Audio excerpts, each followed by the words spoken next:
Hello. Can you hear me? Am I on mute? Are you there? Can you hear me now? We've all been there. We're in a meeting or a class where other people cut in and out. People talk over one another and repeat themselves. We've also experienced when someone has bad audio. It's the worst. When communicating over video chat, good audio is one of the things that will make or break your experience. Many people think that accurate video is the most important factor in a usable video chat stream, but it's actually good, consistent, unbroken audio that determines how our users will feel about the experience. If your video choppy, clear, latency, whoa, that's not good. Let's try that again. If your video is choppy, but your audio is clear, stable, with low latency so it's chronologically correct, the far-end users will find effective communication to be much easier than having a solid video stream with choppy, distorted, or late audio. We want our video calls to work like most phone calls. Not like a kid's game of telephone. You speak and the other person immediately hears it and can respond in real time. No guesswork. Too much latency makes a call chronologically incorrect, and you might be so delayed that the other participants talk over you.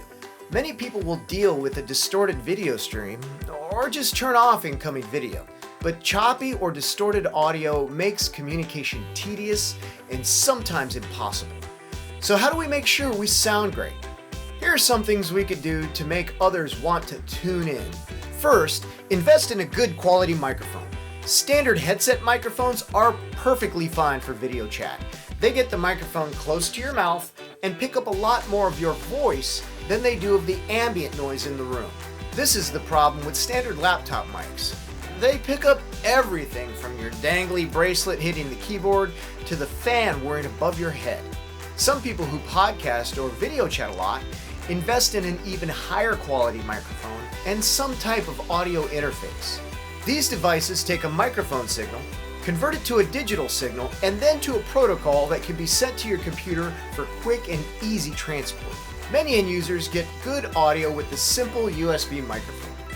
There are a bunch of different types of USB mics, from cheaper to incredibly expensive, that will pick up less ambient or room noise than your device's built-in microphone.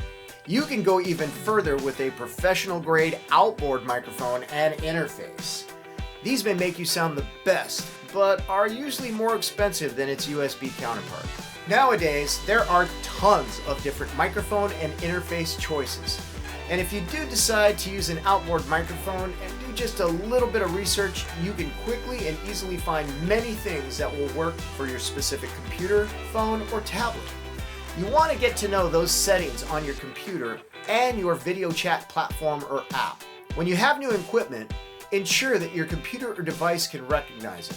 Also, be familiar with their settings and the settings on the platform you will be using.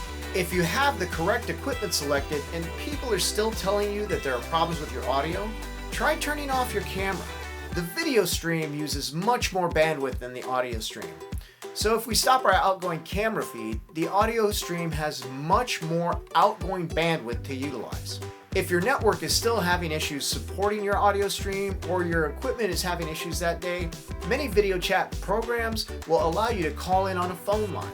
This will take the digital conversion out of your hands and off of your network, and let the platform or app servers do the conversion. It has a much better chance of being chronologically consistent, although it will degrade the quality of the audio.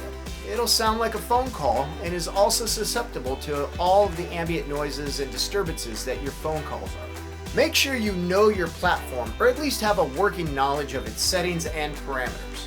Many platforms have a setting option where you can select your equipment, tailor your individual audio and video settings, add backgrounds, monitor your network statistics, and even test your incoming and outgoing audio. Doing a quick test call or practicing with your platform is going to make setting your call up and diagnosing in-call issues much easier and less frustrating for everyone. Remember mute etiquette and hit that mute button when you aren't speaking. And don't forget to unmute when it's your turn to speak. When selecting a spot for your video chat, think about some of the sounds that your microphone might pick up. Do you hear the air conditioning? Do you hear fans in the room or the TV on in the adjacent room? Do you hear traffic or street noise? If you're in a vehicle, mobile office, or if you have to conference from a location other than your home office, what noises will the far end pick up? Engine noise? People passing by? Espresso machines that are actively frothing milk? Take a look at the surfaces in the room. Are there a lot of hard surfaces where the audio will bounce around after it leaves your mouth hole?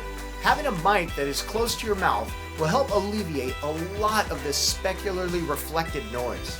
If you have a tile or wood floor, try a throw rug. If you are on a hard countertop, having a towel under your desktop mic stand and laptop will take away some of those early reflections. As much as a good video stream is important to a great experience, good audio is more important for functional and usable communication. Some of the things that can lessen the quality of our audio stream can be easily alleviated with a few small household items, a small upgrade of our equipment, and a little bit of planning and forethought. Take a look at your remote work setup and see if there's anything that you could do to enhance the capturing of your audio. And remember, test it with a coworker or a friend to make sure your voice is always heard.